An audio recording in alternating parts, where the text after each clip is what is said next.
시청자 여러분 안녕하십니까? KBS 9시 뉴스입니다. 여러분 안녕하십니까? 여러분 안녕하십니까? 오늘의 주 뉴스입니다. 뉴스룸을 시작하겠습니다. 조중동 조중동이 계속 이렇게 경영.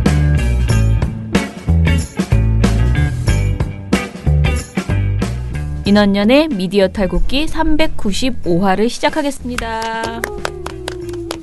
네, 안녕하세요. 저는 민원연에서 사무처장을 맡고 있는 김원경입니다. 네, 활동가 엄재희입니다. 이정일입니다. 요즘 이 보도들을 보면은 예전보다 나아진 게 하나도 없는 것 같지 않나요? 어떻게 생각되세요? 저는 올 한 해를 마무리하는 글들을 막 좀 써야 되는데 올해 언론 상황을 생각해 보면은 어떻게 작년, 재작년은 차라리 버라이어티하게 뭔 일이라도 많고 뭔가 좀 바닥을 치거나 끝을 치거나 뭐 이런 느낌이 좀 들었다면은 올해는 보도의 문제점은 더 심해진 거 아닌가. 특히 조중동의 이 보도 행태 이런 거는 더 심각해졌다라는 생각이 들어서 저도 네. 예. 그리고 그 와중에 민원연은 무엇을 했나. 뭐 여러 가지 요즘 아무튼 그런 생각이 들어요. 분명히 놀진 않았거든요. 엄청 열심히 뭐가 엄청 바쁘게 했는데 저희가 뭐 한다고 해서 조중동이 눈 깜빡하는 그러니까 그 깜빡하게 만들어야 되는데 한번 눈이 꿈뻑하게 만드는 그런 이벤트를 한번 연말에 한번 해야 되는데 그런 아무튼 여러 가지 고민 한 해를 마무리 짓다 보니까 그런 잡스러운 고민들이 자꾸 생기더라고요. 그런데 우리가 생각했던 뭐 조중동이나 종편의 문제 이런 것들은 뭐 이미 다 알고 있다면서 주로 이제 가짜 뉴스 이야기를 주로 이제 많이들 하시잖아요. 지금 상황에서. 네. 그래서 사실은 또 저희는 약간 가짜 뉴스에 있어서는 중요하고 심각한 문제라는 것은 알지만 정부가 내놓는 가짜 뉴스에 대한 뭐 겁주기식 그런 그 대책보다는 좀 실효성 있는 대책이 필요하고 또 언론 전반의 문제가 더 필요하다. 그러니까 그 개선이 더 필요하다. 이런 얘기들을 해나가고 있어서 약간 손발이 안 맞는 듯한 물론 저하고 정부하고 손발이 맞을 수는 없죠. 민원연은 항상 뭐 정부랑 손발을 맞춰가는 단체는 아니니까 그렇지만은 뭔가 아무튼 손발이 안 맞는 듯한 그런 느낌도 들고 맞췄으면 진작에 방통이나 방심위가 좀 네. 그랬을 텐데. 그러게 말입니다. 자, 한국기자협회 기사 하나 보겠습니다. 해외 사업자 제재는 속수무책이라는 질문을 던지는 보도인데요. 2018 마지막 국회 국정감사장에서 해외 플랫폼 사업자에 대한 규제가 제대로 이루어지지 않고 있다는 지적과 함께 이제 가짜 뉴스에 대한 그 조치가 화두로 떠올랐다는 건데요. 이호성 방통위원장이 해외 사업자를 규제할 권한이 제한되어 있다면서 답답함을 호소했다는 겁니다. 29일에 그 국회 과기정통위원회에서 방송통신위원회와 방송통신심의위원회에 대한 종합감사가 있었는데요. 이 자리에서 이런 얘기가 나왔답니다. 특히 구글이 운영하는 동영상 플랫폼 유튜브가 가짜뉴스의 유통 창구로 활용되고 있다는 지적이 쏟아졌는데요. 이에 대해서 이제 답변을 하면서 그런 말이 나왔나 봐요. 박강훈 더불어민주당 의원이 2013년 TV조선과 채널A 등의 5.18 북한 개입설 관련 방송이 이미 허위사실로 법원에 판결이 났음에도 유튜브 등에서 계속 공유되고 있는 점을 꼬집었다 고 하는데요. 사실 이 이야기는 저희도 많이 했어요. 왜냐하면 네. 저희가 올해에도 모니터를 했는데 이 채널A하고 TV조선 방송이 계속 살아나거든요. 지우면 살아나고. 근데 이제 박 의원은 당시 방송사들은 이 방송 때문에 방통위의 중징계를 받았는데 관계자 징계라는 그런데 이 내용이 유튜브나 SNS를 통해서 무제한으로 돌아다니고 있다. 이것에 대해서 제재할 수 있는 방안이 있냐라고 물어봤대요. 그런데 강상현 방송통신심의위원회 위원장은 해외 사업자에 대해서 협조를 구하는 방식으로 전하고 있지만 직접적으로 제재할 수 있는 방법은 제한적인 게 사실이다라고 답했다고 합니다. 박 의원은 허위 조작 정보를 생산한 매체는 강력한 제재를 받지만 이것을 이제 재활용하는 유튜브나 SNS에 대해서는 아무런 제재를 못하는 건 엄청난 허점이 있는 것 아니냐라면서 허위 조작 정보에 대한 해외 사업자에 대한 규제 필요성을 강조했다고 하는데요. 자, 아무튼 간에 이거 말이 맞고 한편으로는 또 맞지 않는 것도 분명히 있어요. 뭐냐면은 계속 집어넣으면 돼요. 그러니까 계속 이런 특히 5.18 관련된 이런 내용들은 방송통신심의위원회가 계속 차단 조치를 신청을 하면 된다는 거예요. 그러니까 유튜브가 근데 안 지워주잖아요. 아니에요. 지워준대요. 진짜요? 유튜브 코리아가 굉장히 빠르게 지워주고 있대요. 요청을 정식으로 하면. 왜냐하면 방송통신심의위원회에서 이것이 이제 허위로 해서 관계자 징계까지 받은 내용이다. 그러니 지워라 하면 지우는데 좀 있으면 또 누가 올리는 거예요. 올리면 또 지워라 해야 돼.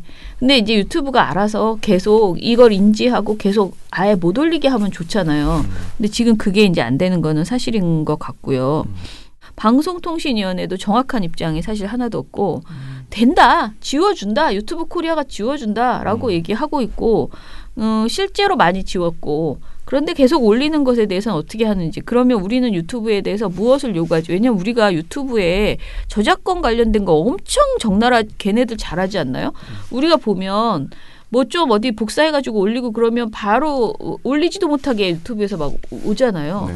그런데 이거는 저작권도 걸려 있고 말도 안 되잖아. TV조선과 채널A에서 만든 가짜 그야말로 가짜뉴스성 그런 내용을 게다가 TV조선과 채널A 건데 네. 그걸 올리는데 왜 빨리빨리 안 지우냐고. 그러니까 뭔가 좀 이상하잖아. 그게 보니까 올리는 분들이 방송국 로고를 네. 가린다거나 네. 그런 식으로 약간 그럼 또 변형을 해서 그러면 그걸 눈치를 못 채는 거야? 뭐 그런 것 같더라고요. 약간 변형을 해서 하면은 또 안 되고 저작권이 안 걸리고. 네, 뭐 이상하게 그런 게 있는 거예요. 아무튼간에 이 입법 아무튼 이효성 위원장은 입법에 미비점이 있다라고 인정하면서 저희도 답답하다. 자료 제출 요구권을 가질 수 있도록 법이 만들어졌으면 좋겠다라는 말을 했다고 하는데요. 방통위는 지금 현재 구글의 무단 위치 정보 수집에 대한 자료를 요청했지만 구글이 이에 응하지 않고 있다고 하고요. 그리고 그 국감장에 구글 코리아 대표가 왔는데 다른 어떤 목적을 위해서 정보를 저장하거나 사용한 바 없다라면서 관련 논의는 본사 측과 논의한 것으로 알고 방통위 쪽의 정보 요청에 대해서 응답을 드렸다. 나는 이 사안에 직접 관여하고 있지 않아서 어떤 데이터가 공유됐는지는 자신이 모른다라고 선을 그었다고 하는데요. 저희도 이 그 유튜브 관련한 내용들, 그러니까 구글과 관련된 내용들은 사실은 그동안은 좀 알아서 하겠거니 하고 이렇게 좀 방치한 우리 스스로도 그런 경향이 있는데요.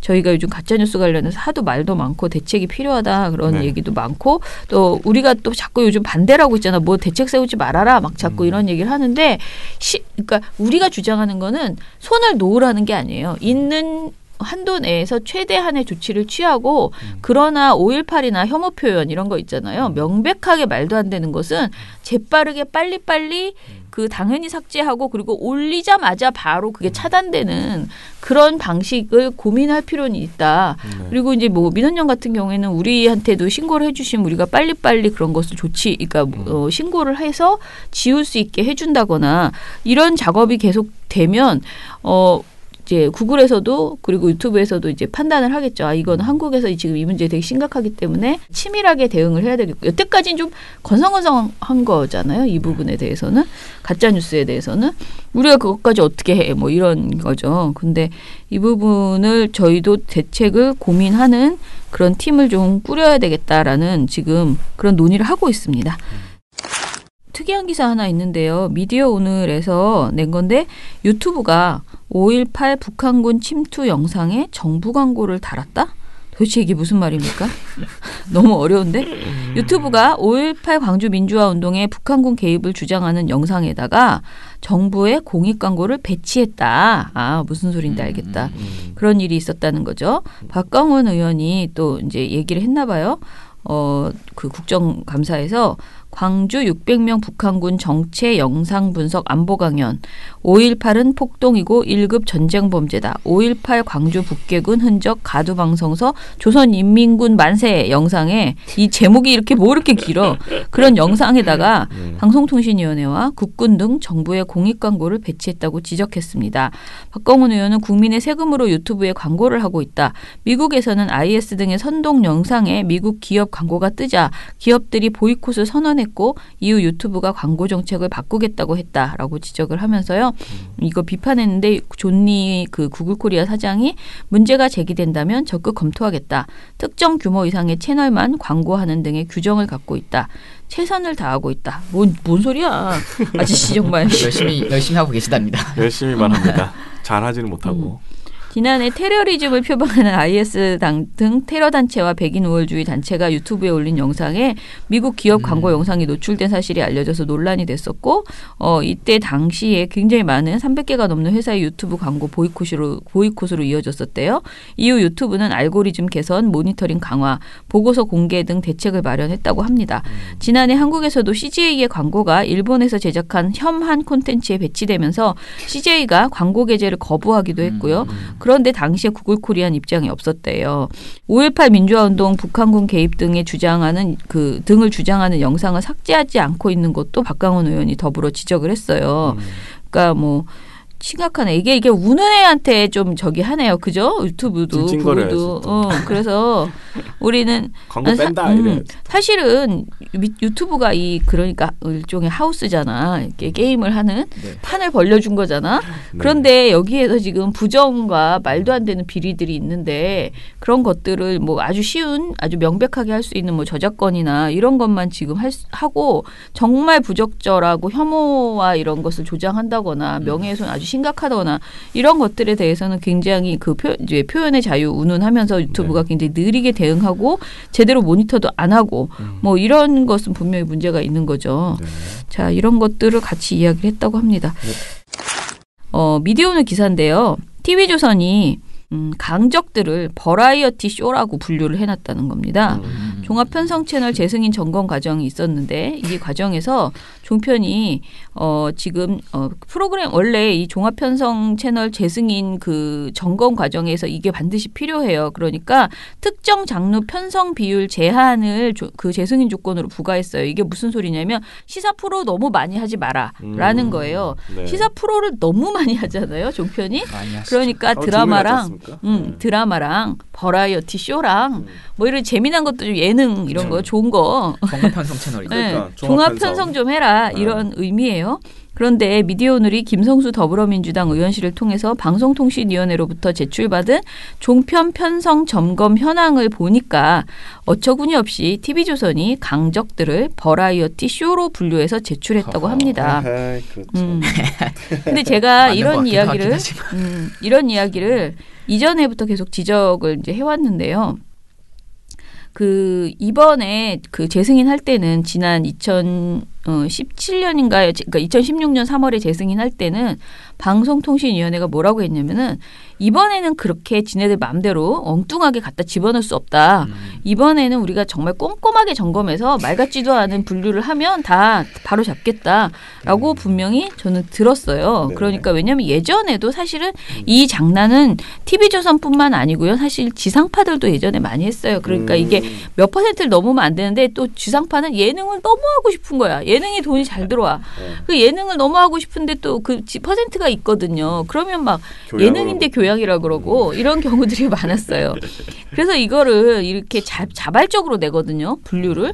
그런데 이게 이제 적절치 않다. 그래서 프로그램 정확하게 아는 사람들이 그 프로그램을 뭐 정말 한 달치 이상을 보면서 이것은 오랑이다. 이것은 예능이다. 이것은 뭐 보도다. 이런 식으로 이제 사실은 그 후속 얘들이 낸 것에 대해서 검증하는 작업이 필요하다라는 이야기들을 계속 해왔는데요. 아무튼 하겠다고 하더니 별로 안 했는지 이런 결과가 나왔나 봐요. TV조선이 이렇게 이제 했던 거는 아까 제가 말씀드린 것처럼 지난해 방통위에서 종편의 15개 장르의 기준을 제시하면서 뉴스, 시사, 논평, 탐사보도, 토론, 대담 등 4개의 장르의 합이 특정 비율을 넘지 않도록 재승인 조건을 부과해서 지난해 7월 1일부터 12월 말까지 TV조선은 33% 이내로 관련 장르를 편성하게 했어야 된대요. 그런데 TV조선이 30.5%로 제출해서 우리는 위반하지 않았다라고 주장을 했는데 이 30.5%가 되는 과정에서 보니 강적들이 빠졌더라라는 거죠. 강적들은 버라이어티 쇼로 되어 있더라. 강적들은 전현직 국회의원, 네. 그다음에 뭐 정치인, 거의 썰전 같은 평론가, 정치평론가 이런 분들 나와서 토론 같은 거 하는 거 아닌가요? 그렇죠. 네. 그러니까 방통위 스스로도 여기 기사에 뭐라 하면은 방통위에 따르면 시사 논편 장르는 국내외 시사 쟁점 관련 보도 내용에 대해 전문가들이 의견을 제시하는 프로그램을 뜻한다. 따라서 강적들은 딱 여기에 맞는 시사 논평 프로그램으로 보는 게 적절한 거죠. 그 반면 그러면 버라이어티 쇼는 뭐냐? 우리가 참 이런 걸 배우고 있어야 되나? 버라이어티 쇼는 쇼 옛날에 우리가 보던 그런 거죠. 토크 버라이어티 쇼, 연애 정보 쇼, 토크 쇼, 연애 시상식, 시청자 비디오 모음 등 오락성 쇼 프로그램들을 버라이어티 쇼라고 한다는 거죠. 어떻게 이렇게 눈 가리고 아웅하는 이런 거를 내놓을 수가 있나요? 방통위 편성정책과로부터 제출받은 종편 편성 내역에 따르면 아무튼 TV조선이 강적들의 이거를 7월부터 12월까지 그 편성 비율이 2.85%인데요. 만약에 강적들을 제가 아까 말한 4개 분야로 더해버리면요. 32.9%가 돼서 편성한도 33%에 딱 0.1% 야, 기가 막히게 맞춰놨네. 떨어지는 거의 임박하는 이런 상황이 되네요. 아깝다. 예. 또 만일 다른 프로그램까지 유사한 방식으로 장르를 제출했다면 재승인 조건을 위반할 가능성이 있어서 시정명령이 불가피하다라고 이 보도에서 나와요. 그러니까 저희가 해야 될 일은 뭐냐? 다 뒤져야 된다는 거죠. 강적들만 있을 리가 없다. 그렇죠. 다른 것들도 다 찾아서 분명히. 적절하게 이 조치대로 됐는지를 사실은 당연히 방송통신위원회가 이거를 정말 잘 분류해서 우리한테 국민한테 우리가 지금 이 이행 실적을 점검하고 있는데 이렇게 됐다라고 해 주셔야죠. 방통위는 종편이 제출한 자료를 그대로 쓰지 않고 검증 절차를 거치겠다는 입장이다. 방통위는 사업자가 제출한 장르 판단에 대한 적정성을 검증 중이다. 방통위와 사업자가 판단한 개별 프로그램의 장르에 대해 이견이 있는 경우 전문가들을 통해 장르 판단 별걸 다 전문가를 데려다가 아무튼 간에 그냥 시청자 전체가 다 전문가고만 내가 보기에. 방통위가 제일 전문가 아닌 것 같아요. 아무튼 장르 판정에 병행하겠다고 합니다. 그러나 방통위가 말은 이렇게 하고 실제로 장르 판정 내용을 공개하지 않고 있다라는 게 이제 문제고요. 만일 방통위가 강적들의 장르를 재분류하더라도 논란의 소지가 없는 것은 아니다라고 기사에서 말하고 있습니다. 왜냐하면 방통위가 지금까지 장르 구분의 기준을 명확히 제시하지 않았었기 때문에 TV조선이 반박할 여지가 있다는 것이죠. 지금 방송사가 그러니까 JTBC, 썰전과 MBN의 판도라가 교양으로 되어 있고요. TV조선 강적들과 채널A의 외부자들이 오락으로 분류되어 있대요. 그러니까 오락으로 돼 있다는 건 사기지. 외부자들이 어떻게 오락입니까? 예. 이거는 최소한 양심 있으면 최소한 교양도 사실 말이 안 되는 게 이게 시사 토크예요. 사실은. 조금 웃기게 하면 뭐 그러면은 다른 것도 다 조금만 웃기면 다 교양입니까? 아무거나 얘기하면서. 뉴스도 약간 웃겨도 교양하던데. 그러니까 이건 좀 말이 안 되는데, 그러니까 방송통신위원회가 좀 이런 것들을 좀 기준을 엄격하게 세우고 이대로 하고 조정하고 이런 걸 빨리빨리 해야 되는데 이 부분도 지금 좀 잘 안 되고 있다라고 보셔야 될 것 같습니다. 부모가 되면 뒤를 보게 된다. 내 인생의 전부가 있으니까. 가족이 살아갈 사회가 언론으로 인해 더 편안하고 안전하게.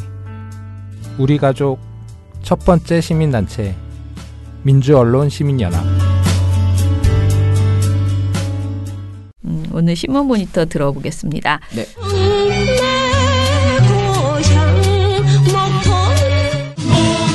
민원연 신문 모니터. 목표는 노조다. 적절했습니까? 좋아요. 반응이 괜찮았네요. 괜찮은데요. 네. 사실 고민이 많았습니다. 목표는 뒤에 붙을 게 많거든요, 사실. 정규직화 정책도 있고 뭐. 근데 하여튼 포인트는 노조에 있는 것 같아서 목표는 한구다처럼 이제 목표는 노조. 목표. 발음이 안 되네. 목표는 노조다. 목표는 노조다. 어려운 발음을 선택하시죠. 알겠습니다. 네. 네. 자, 그러면 해봅시다. 뭐가 목포 내일 목포 간다고 자꾸 목포가 나오네. 목포 갑니까? 제가 내일 목포 가잖아요. 내일인가 모레인가? 우연의 일치가 목표가 무엇인지 다시 한번 얘기해 봅시다. 네. 요즘에 보수 언론에서 이 서울교통공사 가지고 아주 공세가 날이 갈수록 심해지고 멈출 줄을 모르고 있어요. 네네. 그래서 이러한 보수 언론들이 왜 이렇게 열심히 할까? 네. 정말 이 채용비리 근절을 위해서 이 청년들의 일자리가 뺏겨가지고 그것 때문에 분노하고 있는 것인지 아니면 다른 목표가 있는 것인지 고민이 좀 들어서 이제 검토를 해봤어요. 네. 이전과 사실 비교해보면 간단히 잘 알 수 있다고 생각을 해서 이전에 강원랜드나 우리은행 채용 비리 때 이 조중동이 어떻게 반응했는지를 살펴봤거든요. 일단은 이제 강원랜드와 우리은행 사건에 대해서 다시 한번 이제 짚어볼 필요가 있을 것 같아요. 다들 뭐 기억이 잘 안 나실 수 있으니까. 네. 그래서 강원랜드는 지난해 9월 달이었어요. 9월 11일 날에 더불어민주당 이훈 의원이 내부 감사 보고서를 공개했는데 거기에 따르면 이 강원랜드가 2012년 하반기부터 2014년 상반기까지 선발한 직원 518명 가운데 한 95% 정도 되는 493명을 별도 관리 대상으로 뽑았다. 근데 이 특혜 대상에 자유한국당 염동열 의원이 청탁한 80여 명도 포함되어 있다라는 게 이제 폭로가 됐었거든요. 네. 그리고 그때 되게 논란이었죠. 이렇게 어떻게 강원랜드에 이렇게 거의 한 400명 가까이 이렇게 청탁을 거의 뭐 끼리끼리 나눠 먹는 식의 채용 비리가 있었었고 2017년도 10월에 심상정 정의당 의원이 우리은행 채용 비리를 이제 폭로했거든요. 네. 이거는 은행의 고액 자산을 예치한 VIP 고객이나 아니면 국정원, 금융감독원 직원 자녀들 20여 명을 이제 특혜 채용했다라는 의혹이 이제 나왔습니다. 네. 근데 그때 이제 어떻게 각각 조중동에서 보도를 했느냐? 조중동이 강원랜드 때 몇 건 정도 보도했을 거라고 생각하십니까? 그래도 좀 많이 하지 않았을까요? 많이 하지 않았을까요? 한 10건? 아, 10건이요? 되게 후하게 주시는 거 아닙니까? 아, 그래요? 네. 저희가 비교 기준을 이제 9일 정도로 잡았어요. 네. 저희가 서울교통공사도 9일, 우리은행 채용비리도 9일, 강원랜드도 9일 이렇게 잡았는데 17년 9월 11일부터 17년 9월 19일까지 9일 동안 강원랜드 채용비리에 관련해서 조중동은 합계 3건 3건? 보도를 했습니다. 중앙일보는 0건이었어요. 심지어. 그러니까 이훈 의원이 11일 날에 처음 발표하고 나서 0건. 놀랍지 않습니까? 이거 어떻게 한 건도 안 할 수가 있지? 이때 한겨레가 같은 기간에 19건을 보도를 했어요. 그러니까 이때 진짜 한겨레만 열심히 보도를 했지. 한겨레는 또 단독 하지 않았나요? 그렇죠. 그때 한참 막 이슈가 나올 때였거든요. 지금처럼 거의 이슈가 나올 때였으니까. 19건. 근데 경향도 한 건밖에 안 됐어요. 서울도 2건. 그래서 다 합해서 25건이었고 우리은행 때는 조중동 합쳐서 9일 동안 6건 보도를 했어요. 그리고 한겨레도 2건, 뭐 경향 4건, 서울도 4건. 그러니까 이슈가 안 된 거죠. 총 16건이니까. 근데 서울교통공사 고용세습 똑같이 9일 동안 조중동은 몇 건을 보도했을까요? 많이 했나요? 일단은 강원랜드 때 3건 했는데 몇 배 정도? 몇 배? 네. 한 10배? 10배요? 많이 잡으신 것 같지만 그것도 적습니다. 아, 그래요? 네. 무려 91건을 했어요. 조중동에서. 91건을? 9일 동안. 진짜 기사를 쏟아낸 거거든요. 91건이면. 거의 미친놈처럼 쏟아낸 거 아닙니까? 이 정도는? 그래서 아까 10배 하셨지만 30배 정도를 보도를 했어요. 그러네요. 네. 이 자체만으로도 우리가 이 조중동이 왜 이 서울교통공사 문제에만 이렇게 강한 집착을 드러낼까 이런 의구심을 가지기 충분하지 않나 싶습니다. 사실 우리 사회가 지금 이 채용 비리 이런 것과 기회의 균등함 이런 거 되게 중요하게 생각해요. 네. 그래서 사실 강원랜드 채용 비리도 말도 안 되는 일이기 때문에 완전히 분노할 수밖에 없는 그런 사안이었고 그렇죠. 우리은행도 마찬가지예요. 사실 우리은행 이거는 이런 식으로 따지면요 진짜 많을 거라고 저는 생각하는데 국정원이나 금융감독원 그러니까 은행인데 은행에서 국정원, 금융감독원 등 사정기관과 은행의 VIP 자녀를 특혜 채용했다. 이거잖아요. 아주 최악의 그런 사례인 거죠. 그리고 강원랜드는 완전히 정신 나간 그 2명이 뭐 염동열 그다음에 누구예요?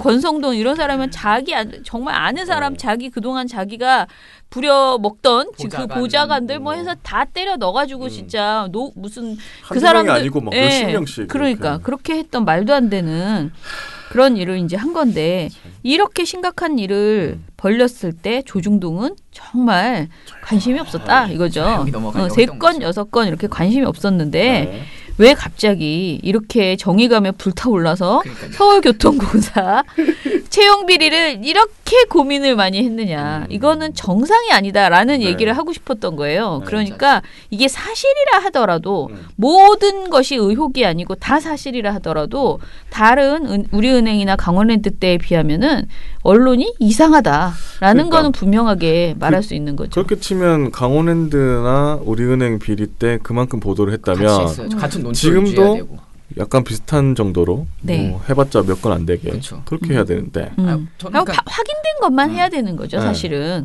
근데 지금 나오는 보도는 다 의혹이고 그 와중에 오보 속출하고 난리가 나는 거잖아요. 정정 보도하고 난리가 났잖아요. 네네. 조선일보가 요즘에 가장 많이 하는 말이 청년 얘기 엄청 많이 하거든요. 네, 청년 일자리 뺏었다고. 아, 그래요? 그래서 강원랜드 때는 청년이라는 단어가 등장하지도 않아 이때는.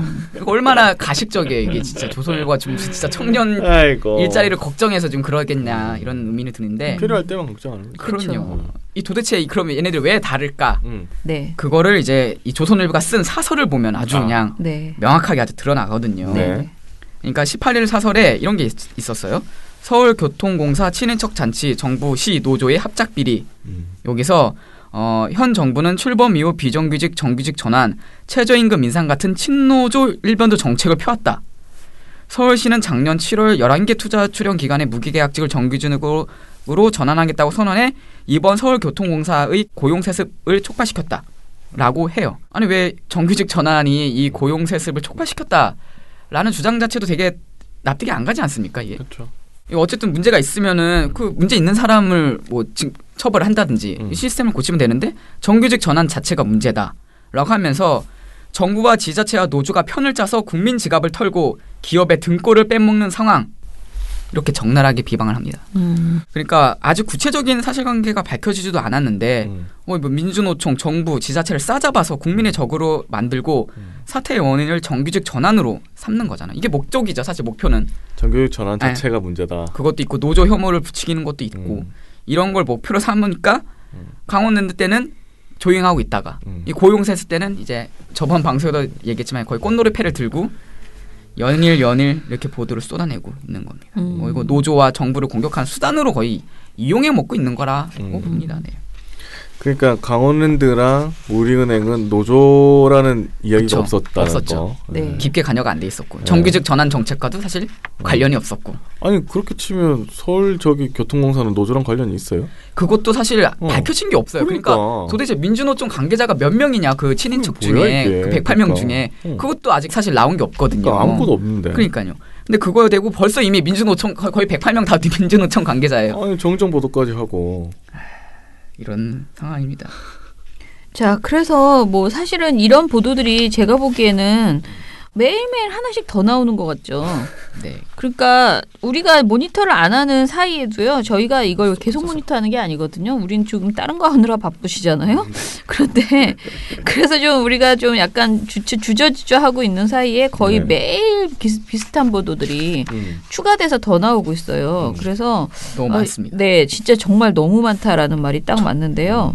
저번 주 기준으로 90건이었으면 이번 주까지 하면 한 200건 되지 않을까? 그렇겠네요. 5반가 같은 뭐 그 정도 되지 않을까? 이제 어제는 또 무슨 보도가 있었냐면은 이것도 이제 미디어스 보도인데요.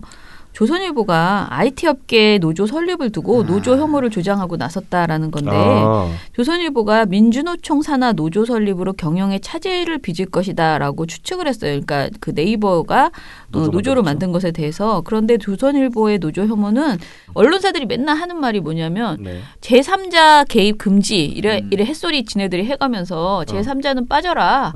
뭐 이 노조는 노조와 그 사측 둘이 대화할 수 있게 하고 니네들 옆에 있는 다른 사람들 다 빠져라. 맨날 그 논리 엄청나게 많이 했거든요. 외부 세력. 예. 근데 진정한 외부 세력은 난 조선일보라고 생각하는 거지.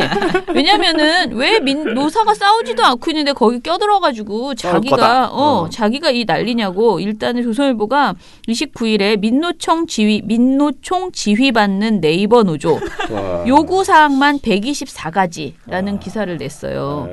이게 뭐야? 민노총 지휘받는 네이버 원래 네이버가 노조를 만들면서 네이버 직원들이 원래 이런 걸 만들 때 내가 민노총 소속을 할까? 한국노총 소속을 할까? 아니면 우린 단일 그냥 우리끼리 할까? 여러 가지 고민을 해서 결정한 거겠죠. 그렇죠. 민노총이 가서 네이버야! 그러면서 이렇게 지휘를 한 게 아니에요. 얼마나 민주노총이 파워가 세면 그렇게 됩니까? 그렇게 진짜. 민주노총이 할 수 있는 권한도 없을 뿐 아니라 자기들이 이제 노조를 그 상급 단체를 뭐 어떻게 하면서 논의하면서 애초에 이제 하는 거죠. 네이버 노조에서 결정하는 거죠. 그렇죠. 그런데 제목이 너무 웃기잖아. 민노총 지휘받는 네이버 노조.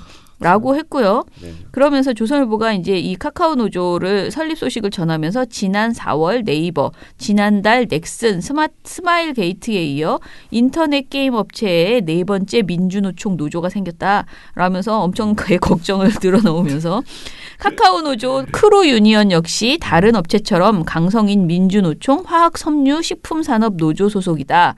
화섬식품은 지난해 파리바게뜨 제빵기사 정규직화를 주도한 조직이다.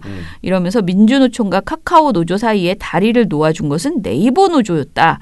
라고 또 이야기를 해요. 그리고 그동안 무노조 기업으로 성장해온 IT 게임 업계에서 노조가 속속 설립되면서 경영에 새로운 변수가 생기고 있다. 그래서 변수까지만 말해서 다행이야. 큰 차질을 빚고 있다라고는 말하지 않았어. 양심은 있나? 아무튼 이렇게 말하고 인터넷 게임 업계에서는 자동차 중공업처럼 노사 분규가 일상화되면서 경영에 차질을 빚는 것 아니냐는 우려가 나온다. 네이버를 제외한 각 기업의 분기별 매출 규모가 1조 원이 채 안 되는데 노사관계마저 삐끗하면 글로벌 경쟁에서 버틸 체력이 없다는 뜻이라고 노심초사했다. 이게 지금 조선일보의 웃기는 보도예요. 노예처럼 일만 해라 뭐 이런 거잖아요. IT 노동자들은 그러면은 죽으란 거지? 그냥 죽도록 노조도 하지 말고 말도 하지 말고 일만 해라고 거의 뭐 얼마나 시달렸으면 이제 거의 이제 노조를 만들었겠어요. 네. 크런치 모드라고 하나요? 그것 때문에 계속 말 많았었잖아요. 근데 이제 노조를 만들고 싸우려고 하니까 벌써부터 이제 기업 걱정을 해주는. 싸우는 것도 아니야. 안 싸웠어. 그리고 이 124가지 요구사항도 너무 웃긴 게 조선일보가 뭐라고 했냐면은 네이버 노조는 그동안 사측에 124가지에 달하는 요구사항을 내놓은 것으로 알려졌다. 노조는 최후엔 단체 행동도 고려하는 것으로 전해졌다. 어느 단체는 하는 것으로 전해졌다. 아니, 고려할 수 있는 거 아닙니까? 단체 행동은 노동자의 권리인데. 가능성이야 다 열려 있는 거예요. 네. 노조가 이렇게 강경한 태도, 뭘 강경해? 그냥 124가지 아무것도 안 했는데. 이런 태도를 취하는 배경에는 화성식품 노조 수뇌부가 협상에 교섭위원으로 참여해서 네이버 노조를 이끌고 있기 때문인 것으로 업계는 분석한다고 이렇게 보도했습니다. 조선일보가 분석한 게 아니고 업계가 분석했대요. 아니 그러면 왜 노조가 만들어지게 됐는지 노동자들의 삶은 그 전에 어땠는지 관심 없죠. 이런 걸 취재를 해야 될 거 아니에요. 왜 그러니까 너무 있지도 않은 일을 벌써 지금 경쟁력이 약화될 거라고 그러고 있어. 자, 이게 진짜 말도 안 되는 게요. 정말 이 보도가 정말 노조 혐오를 완전히 담은 보도예요. 말도 안 되는 보도인 거죠. 제목도 진짜 웃겨요. 소제목이 통신업계도 노조 투쟁의 몸살. 아이고야. 이런 제목. 소제목 정말 웃겨. 아무튼 이상해. 그래서 제가 이거를 인터뷰 요청을 받았는데 기사를 한번 읽어보고 깜짝 놀랐어요. 그러니까 점점 도를 넘어서는구나. 왜냐면 지금 이거는 채용 비리인지 뭔지 뭐가 조금이라도 뭐 10이라도 걸 게 그나마 있는데 그걸 아직 의혹인 수준이어서 거기에서 정말 민주노총에 연루된 게 몇 건이나 있는지 채용 비리는 뭐 보수진보, 뭐 노조 이런 걸 떠나서 다 한번 털어볼 필요 있다. 그러니까 공사니까. 증거가 나오고 하면 그때 가서 비판해도 하면 돼요. 네, 그렇게 얘기하고 있거든요. 그런데 조금 전에 제가 말씀드린 이 조선일보 보도 같은 경우에는 그냥 노조 만들었다. 그리고 그 민주노총 소속이다라는 이유 때문에 이렇게까지 두들겨 맞고 있는 거예요. 세상에. 처음 만들었기 때문에 처음이니까 124개든 300개든 막 이것저것 그동안 생각했던 것들을 막 적을 수 있는 거예요. 예, 얘기할 수 있어요. 그런데 이거를 가지고 무조건 안 된다고 이렇게 막 엄청 걱정을 한 거죠. 자, 그래서 최근에 공공기관 채용 비리를 전하는 그 행태도 그렇고 이 조선일보의 노조 혐오, 특히 민주노총 혐오, 콕 집어서 민주노총을 혐오하는 이 태도는 이제 도를 넘어섰다. 진짜 이제 미쳤어. 이런 생각이 들고요. 저는 아무튼 이렇게 얘기했다는데 최근 그 반노동 노선을 반노동 전선 뭐 이런 것을 확실하게 지금 조선일보가 보여주고 있는 거고 저는 이제 노조를 싫어하는 거는 조선일보 자유라고 생각해요. 싫어해라. 싫으면 어때? 싫다는데 어쩔? 그런데 문제는 지금 외국 보도 오보 문제 이런 거 너무 심각하다라는 거고요. 그리고 지금 현재 이거는 헌법을 완전히 위반하는 수준의 그렇죠. 이런 그 노동자의 권리잖아요. 네. 단체 행동권까지. 네. 이거를 왜 자기들 맘대로 단결권과 단체 교섭권, 단체 행동권 모두 헌법에서 보장하고 있는 기본권인데. 그 기상 다 무시하잖아. 네. 어떻게 노동자가 단체 행동을 해? 막 약간 어떻게 노조를 어떻게 막 아니 이럴 수가 약간 이런 느낌인 거잖아요. 아니 이런 코미디 보도가 어떻게 이게 정말 대한민국에서 제일 힘이 세다고 하는 언론사가 이따위 보도를 내놓고 짜증나. 그러니까 내가 올해를 마무리하는데 우울한 거예요. 바뀐 게 없는 게 아니고 더 나빠졌어. 솔직히 말하면 더 나빠졌어요. 네, 진짜 정권이 바뀌니까 에라 모르겠다 그러고 그냥 아무 얘기나 하자 더 하자 이러면서 그래서 좀 속이 터지고 있습니다. 그래서 뭐 우리가 지금 그나마 다행인 거는 이런 문제를 지적하는 언론사들이 전부 다 예전에는 거의 민원연 혼자 이런 거 맨날 지적했는데 지금 미디어오늘이나 미디어스나 또 다른 언론사들도 지금 한겨레나 다들 뭐 이것저것 지적하고 있고 그리고 이 당사자들의 분노도 예전보다 반응이 빨라요. 지금 제가 느끼기에는 예전에는 맨날 우리가 지적해가지고 당사자들한테 당신들에 대해서 이렇게 왜곡 보도가 나오고 있는데 대응을 좀 하셔야 되지 않겠습니까? 이렇게 했는데 요즘은 당사자 집단에서 노조에서 바로바로 오히려 우리한테 뭐 이건 어떻게 해야 되나요? 이건 어떻게 대응해야 되나요? 이런 거 이제 얘기를 하시는 거 보면은 그래도 세상은 많이 바뀌었다. 그래서 그렇게 호락호락 옛날처럼 자기들이 막 하고 싶은 말 아무거나 짓거리고요. 다 그게 먹히던 그런 세상은 분명히 끝났다라는. 서울교통공사 노조 홈페이지 들어가면은 잘 해놨어요. 다 반박자로 쭉 잘 만들어놨고 심지어 카드 뉴스 같은 것도 만들어놨더라고요. 쇼미더머니 이런 느낌에서 그래요? 팩트 체크하는 형식으로 사람들이 좀 많이 가서 봤으면 좋겠는데. 그러니까 조회수가 좀 낮긴 하더라고요. 하여튼 한번 가보시라고. 네네, 많이 좀 가서 들어주시고요. 그리고 문제가 있는 걸 우리가 감싸는 게 아니에요. 그렇다면 맨날 이러는 민원연은 민주노총을 감싸고 말이야 뭐 어쩌고 저쩌고 또 뭐 이런 소리 하거든요. 저희가 잘못한 것 또는 민주노총이 잘못한 거, 뭐 부족한 거, 부실한 거 있으면 다 지적받아야 된다고 생각합니다. 그래서 그런 것 자체를 우리가 비판하는 게 아니고 억지를 부리고 있는 거예요. 지금. 너무 왜곡하니까. 네, 조선일보가. 그러니까 이것에 대해서는 분명하게 여러분들이 좀 뭐 조선일보 보지도 않으시니까 이런 보도가 있었는지도 모르셨겠지만은 하여튼 비판을 해주시기 바랍니다. 네.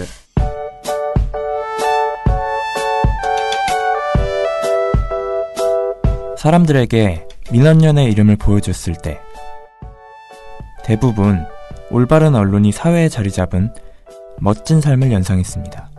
당신도 그런가요? 우리의 이름이 당신의 삶이 되도록 민주언론 시민연합.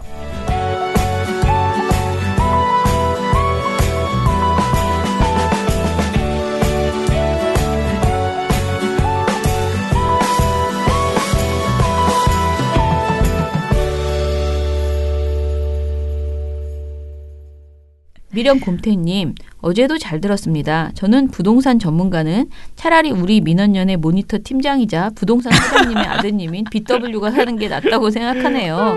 적어도 저 사람들보단 훨씬 공정하게 방송하실 듯 하네요. 이 사람도 공정하지 않습니다. 팩트 체크해줘야 되는 거 아닙니까? 이 사람 너무 부동산 폭망하기 바라는 사람 같기도 하고 또 아버지를 생각하면 지금 굉장히 내적 갈등이 심한 상황이기 때문에. 근데 이봉호 팀장님 아버님께서 부동산 사장님입니까? 네, 부동산 사장님이십니다. 아, 그래요? 알겠습니다. 부동산 중개업 하시는 분이요? 네. 몰랐습니다. 아니면 저번 민원연 포럼에서 부동산 관련 포럼을 했을 때 나오셨던 분들이 해야 하는 거 아닌가요? 라고 하셨습니다. 뭐 아무튼 부동산 관련된 전문가는 저는 사실은 별로 없다. 부동산 전문가는 대부분 투자 전문가다. 그죠? 그리고 정말 우리 부동산에 대해서 계속 좋게 얘기하는 이 사람들은 계속 지금 더 신뢰를 잃어가고 있다라는 거죠. 예를 들어 선대인 소장이라든가 이태경 소장이라든가 이런 분들 부동산은 떨어질 것이야. 그러니 믿고 이렇게 가자라고 했던 그거 한 10년 전부터 얘기하셨다. 그러니까 그런데 참말로 아무튼. 이놈의 정책이들 부동산 언제 잡을 수 있는지 참 걱정입니다. 저는 아무튼 오늘 PD수첩이 제발 좀 제대로 좀 지적을 해주셨으면 좋겠다. 어제 저희가 또 약간 얘기했지만 빠숑 이것 때문에 우리 집은 모두 이제 일을 다 접고 빠숑을 따라다니자 이런 얘기를 지금 돈을 벌려면 네? 그런 얘기 나오고 있는 이런 상황에서 이게 자칫 부동산을 부추기는 방송으로 전락되지 않으려면 오늘 추가 방송이 정말 잘 나와야 된다라는 생각을 합니다. 기대됩니다. 네, 기대하고 오늘 저녁에 꼭 보겠습니다. 자, 티에노님 읽어주시죠. 네, 티에노님께서 부동산과라는 학과가 있었군요. 처음 알았습니다. 그렇구나. 만들고자 하는 인재상이 궁금한 학과네요. 그런데요. 저도 궁금하긴 하는데 부동산에 대한 어떤 학문을 배우는지 졸업 후 어디로 취업하게 되는지도 너무 슬픈 전문학과 아닌가 싶습니다. 한국을 빛낸 320명의 지식인 명단을 보면 네임들은 사실 별로 없네요. 종편 출연하는 네임들도 없고 아무래도 이 명단이 스스로 적어낸 막장 리스트 같은 느낌이라는 걸 적은 사람들만 모르겠지요. 저는 지식인에 어울리는 사람들이 분명히 세상에 있기 때문에 지식인이라는 단어가 가진 권위의 불편함은 없습니다. 하지만 이를 비롯 많은 단어가 스스로 다는 액세서리가 그리고 반대로 버려야 할 독이 되어버린 것 아닌가. 그래서 점점 염세적인 사람들이 많아지는 것이 아닌가 걱정이 되네요. 언어에 마저 정치가 개입하는 게 전 싫거든요. 라고 그렇죠. 해주셨습니다. 사실 보면 태극기라는 단어도 많이 배렸죠. 굉장히 듣고 나면 이상해졌잖아요. 최근에. 많이 어려워졌죠. 이런 단어들이 되게 많습니다. 4440416님 오늘도 잘 들었습니다. 내일도 탈탈탈. 감사합니다. 일요일 거 들으셨는지 모르겠네요. 그러게 일요일 거 여러분 일요일 거 많이 들어서 그 특히 맨 뒤에로 가셔가지고 신호트 신부님 관련된 거 그거 꼭 들어주시기 바랍니다. 눈물 난다는. 자, 제가 부동산학과 남이 학교 부동산학과에 대해서 뭐라 하긴 어렵지만 그 많이 보도에 나오는 K대 부동산학과 거기에는 이제 부동산 대학원도 있어요. 근데 이제 배우는 거 보면은 뭐 부동산 경영관리 전공, 부동산 건설 개발 전공, 부동산 금융 투자 전공. 글로벌 프롬테크 전공 뭐 이런 게 있고요. 그리고 뭐 그 졸업을 하시면은 부동산 이런 아까 제가 말한 그런 그 투자 계열이나 뭐 이런 데 들어가는 것으로 나오네요. 그러니까 뭐 부동산 관련해서 충분히 있을 수 있다. 다만 합리적인 부동산 왜냐면 부동산은 존재하는 건데 그렇죠. 부동산 뭐 저도 제가 사서가 되는 그 무슨 도서관학과 뭐 문헌정보학과 이런 데 나왔잖아요. 되게 기능적인 것들을 많이 배우거든요. 그런데 그렇게 뭐 부동산 관련해서 충분히 합리적인 이야기들을 하고 우리 사회에 부동산이 버젓이 존재하니까 어떻게 관리되어야 하며 어떻게 개발되어야 되고 뭐 이런 것들은 당연히 뭐 도시공학 이런 것처럼 계속 있어야 된다고 생각을 하는데 문제는 대부분 우리가 지금 벌써부터 부동산학 그러면 슬프다 이렇게 말한 것처럼 너무 투자 뭐 아니면 투기 이런 비정상적으로 부동산을 이용하는 그런 방식으로만 공부가 되는 것 아닌가 이런 걱정을 하게 되는 거죠. 그냥 아까 말씀하신 것처럼 저는 부동산이란 단어 자체가 또 그렇게 변질된 면도 있고 그렇게 하겠죠. 네. 아무튼 간에 이런 과가 있다는 걸 모르셨다니 그것도 특이한데 저는. 그리고 저는 아무래도 TNO님이 의심되는 그 사람밖에 없다라고 생각하는데 유력한 용의자시죠. 네, 유력한 용의자, 문제적 인물로 생각되는데요. 피자와 파스타를 보내주신 용의자. 그런데 정말 맛있는 제가 아주 좋아하는 제가 왜 TNO님을 의심하냐면은 그 집이 우리 동네에 있다는 거를 사람들이 잘 모르거든요. 게다가 그 집을 우리가 엄청 좋아한다는 것도 사람들이 잘 모릅니다. 그런데 요것을 우리가 방송에서 몇 번 했어요. 옛날에 예전 탈곡기 시절에 나은 씨와 기타 등등 우리가 거기 가서 뭐 맛있는 거 먹었다. 우리 뭐 기분 좋으니까 거기 가자. 뭐 이런 얘기들을 한 집이 있는데 그 집의 피자와 파스타를 저희에게 어제 보내주신 거예요. 김두한 활동가 생일 그쵸. 두한 씨 생일 축하라고 하시면서 덕분에 엄청 잘 먹었습니다. 지금 또 먹고 싶네. 또 안 보내주셔도 됩니다. 보내지는 마시고요. 아무튼 어제 굉장히 잘 먹었습니다. 아주 그냥 양이 조금 많았지만 지금 내적 갈등을 겪는 시간이 잠깐 있었지만 다 먹어치우는 아주 훌륭한 그런 선물이었습니다.